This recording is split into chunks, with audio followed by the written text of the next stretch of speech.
Hey there, Gladiator fans. I'm Voice of the Glad's Chris Treft, and it's time for the first edition of Glad's TV for the 2018-19 season. I'm so excited. I hope you are just as excited for the season to start. It's training camp time once again, and I'm here with none other than our new, or should I say old? I'm not really quite sure what to call you yet. I like Jeff Pyle. In the office, it was new old, so we'll look at that one, I guess. So the new old head coach, Jeff Pyle, joins me now. Day one of training camp in the books.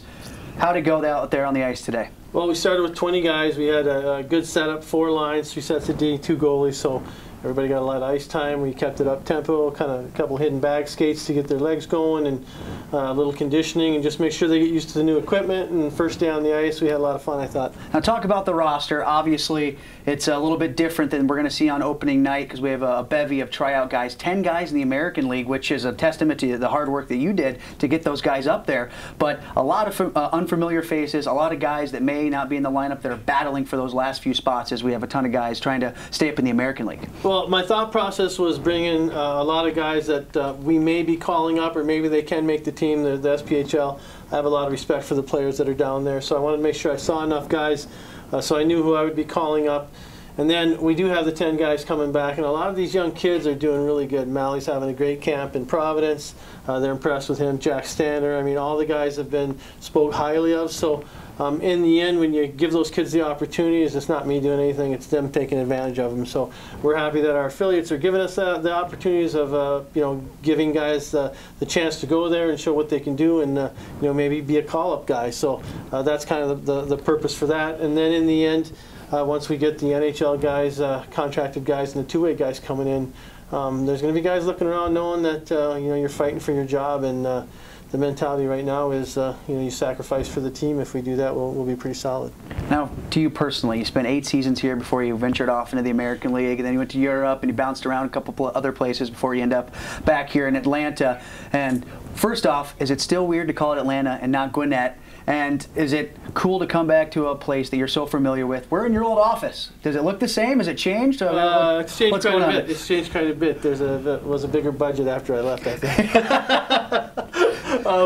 The bottom line, yeah, it was kind of weird how it all worked out. You know, I mean, I had a phenomenal time here with Chappie and Toby, and you know, we did everything we could possibly do but win the cup, and had a lot of good memories with the fans, and you know, the sponsors. Everybody was great. It was.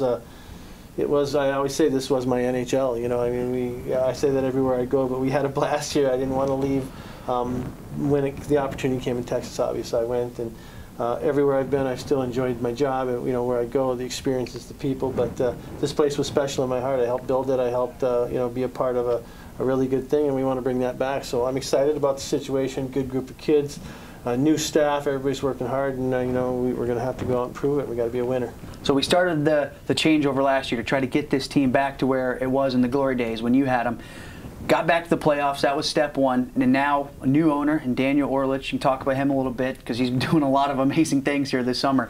But what's it going to take to get back to that upper echelon in the league, to consistently be a contender like you had the squad back in the glory days? Well, when we were doing it before, we were a young, hard-working team. You know, you'd get a few older guys to lead us, and everybody believed in what we were doing. You know, we had everybody on the same page. Everybody wanted, the fans were part of it. We had to make them feel part of it, and it wasn't that we had to make them feel part of it. They were part of it, and that was a big thing to me, was making sure that in the community we're good, that we treat our fans, the people we work with here at the arena, on the road, anywhere we go, we want to show respect to everybody and prove that we have the class and character that we need to have to be a winning team and be a championship team. So the culture changed a little bit. Obviously I'm a lot different than a lot of coaches. I'm pretty laid back. I want to enjoy it, and I think these guys feed off my energy sometimes. So like I said, I'm really excited to be back, and I'm excited about the guys we have, and I think it's going to be fun. What's it going to take, and what type of team are you going to put out there for it to be a championship caliber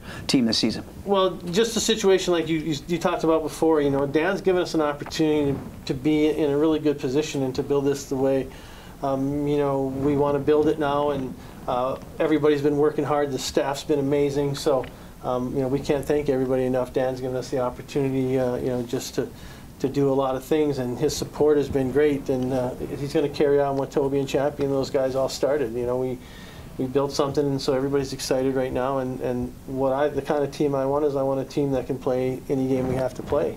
I don't want a dog and pony show. I have too much respect for the game and the players to chase. We have guys chasing after guys, but we want to use our skill and speed, and then obviously I want the power play and penalty kill to be the difference maker. If we can stay tight and disciplined and be smart, put yourself in a position to win, then when we get our opportunities, you have got to bury them. We're not going to be Florida. We're not going to be Colorado. We're going to be, I've always said it in days before, we were the Minnesota Twins of the ECHL, and that's what we are, and we're going to be a good Minnesota Twins. So that's my theory on my process. Coach, thank you very much for your time, and welcome back. Thank you very much.